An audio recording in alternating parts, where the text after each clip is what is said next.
a été contacté par l'ONCFS pour remettre à l'eau donc une tortue qui avait été blessée à Saint-Martin et qui était venue en soins ici en Guadeloupe.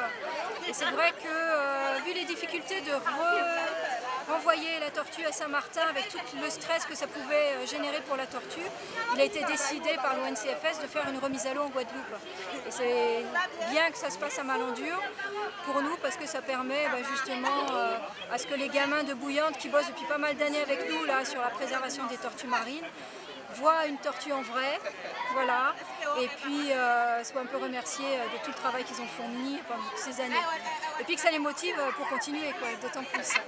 Donc je pense que c'est une très bonne chose qu'on ait fait ça ici ce matin.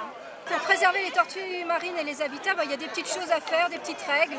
Quand on ne les connaît pas, on peut faire des erreurs et donc justement, il est important de savoir qu'il ne faut pas enlever le sable sur les plages, il ne faut pas enlever les cailloux, même si on a l'impression que les cailloux, c'est gênant. Non, sur la côte Sud-Ouest, savoir que les cailloux, ça aide justement, avec les mouvements des houles, à conserver le sable sur les plages. Parce que si on est tous à enlever du sable petit à petit, les plages ont de moins en moins de sable. Donc moins de sable pour nous, pour notre lieu de détente, et moins de sable pour les tortues marines. Ça c'est une première chose. Après, il faut laisser la plage telle qu'elle est. Plus on va la laisser sauvage, mieux les plages seront pour les tortues marines.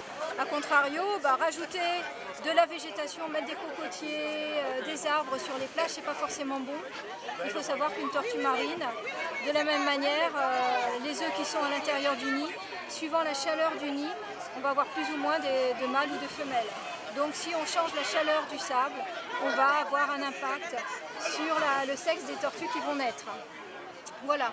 Autre chose, les éclairages. Il faut savoir que les éclairages, ils peuvent être néfastes pour les tortues. Une tortue, pour partir à la mer, elle va s'orienter par rapport à la lumière de la nuit sur le reflet sur la mer.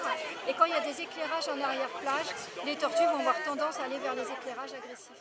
Les tortues marines en Côte-sous-le-Vent, on n'en a pas beaucoup.